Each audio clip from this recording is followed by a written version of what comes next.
Hey everyone, welcome back. In this today's video, we will see the overview of Flutter. So we'll create one sample Flutter application, and we will discuss about the entire structure of a Flutter. So let's get started. First step towards creating a Flutter project in your machine, you can do it in two ways. One is you can create directly in the Visual Studio or in your Android Studio, whatever it is. And the second way, you can create using a terminal. So we will see in both the ways. So first we will create in a Visual Studio Code, and we will see, and later on we will create in a command palette, in terminal. So first open a command palette here. First open your Visual Studio, and next open the command palette by selecting the keys Command Shift and P. So type Flutter over there. So when you type Flutter, you can see a drop down over here. From this drop down, you can select the new project. So here just give your project name. So I'm just writing as Flutter demo. So and I click enter. So it will ask for the folder location. So I'm just saving this into a Flutter tutorial folder. So this is I have created using a Visual Studio. If you want to see this, so I have saved it in my documents, Flutter tutorial, and here this is so Flutter demo. So this is here we have created, and this is the first Flutter project has been created over here. So if you don't want to create using a Visual Studio, you can create in another way, which is through a terminal. You can do it creating using a terminal. So let me create using a terminal. Just delete this over here. Open your terminal. So first navigate to that particular folder. You have to use a command called Flutter create Flutter demo. So when I click on this, when I create this, will creates a Flutter project in the Flutter tutorial folder. So this creates it. When the project is created, you can see all the subfolders over here, which is support for Android, iOS, and you can see all the sort of. If you want to run this, you should go inside this CD Flutter demo. So now you are inside this Flutter project. So next open this using code dot. So I'm just using this in a Visual Studio Code, and here we are.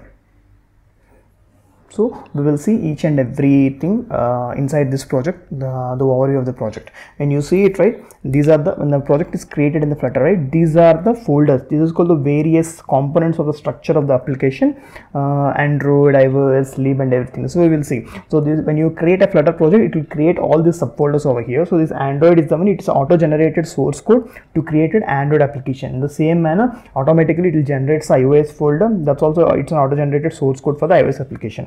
If you go to the iOS, you can see I have already installed Xcode. That's the reason you can able to see this iOS project in using an Xcode workspace. In the same manner, you can see the Android application over here. And the next one is a lib. So lib is our main folder, because our actual Dart programming file, that is main.dart file. Here we are writing the actual code in only in this particular folder. Only in this particular folder. So that's the reason the main file lies in lib folder.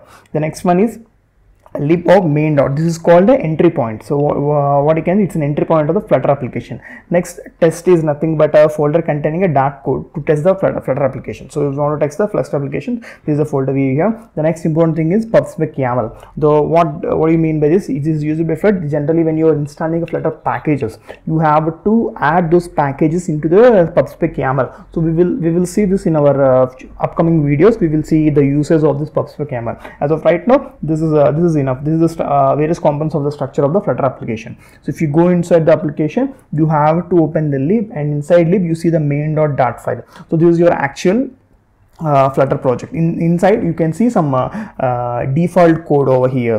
So we will see the what and all was written over in the default code. This is the first line, the line number 1, import package Flutter material dot. What actually this means? It's import as a Flutter package material. Means the material is a Flutter package that create user interface according to the material design guidelines.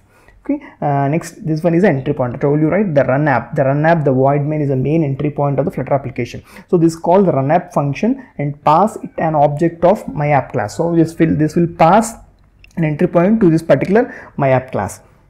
Next, this is a widget creation. Though you can see it, right, this is a widget creation. It's a stateless widget. So in our upcoming video we will discuss about what actually a stateless widget and what do you mean by stateful widgets. As of right now, you just have to understand this is just a widget. It's a stateless widget which does not maintain any state of widget. Okay, my app extends stateless widget and overrides its build method. The purpose of the build method is to create a part of your UI application. Here the build method uses material app. Means a widget is the root level of the UI application. It has three properties. One is a title, theme, and a home. So if you see it right, this is a title. So this title is the one that you can able to see, like it's a title of your application. Next time is a theme of the widget.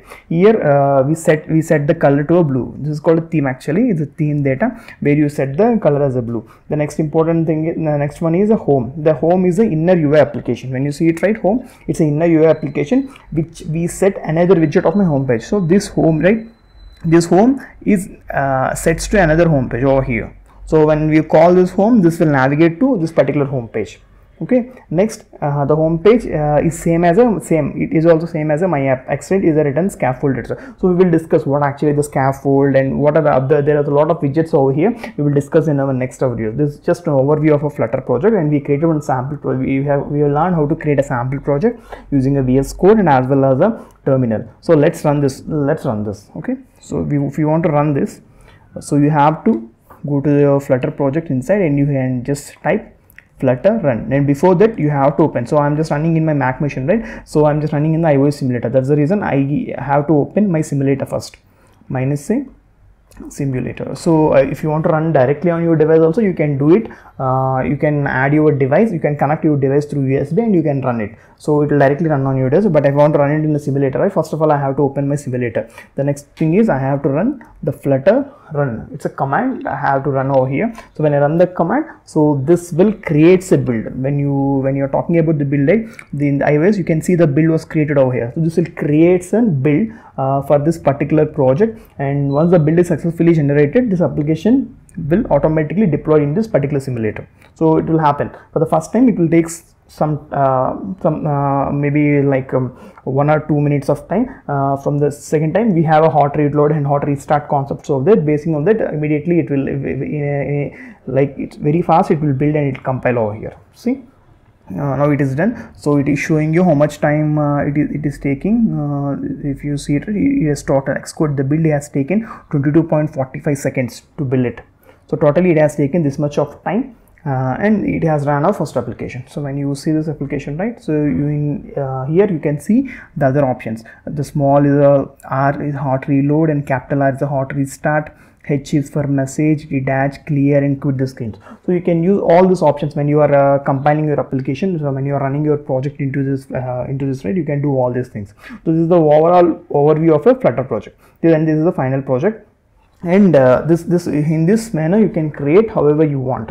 So in our next application we will see the architecture of the Flutter. So before going to this Flutter actual implementation, right, we will see what actually the Flutter architecture, what actually the Flutter follows. That we will see in our next video. Yeah, thank you.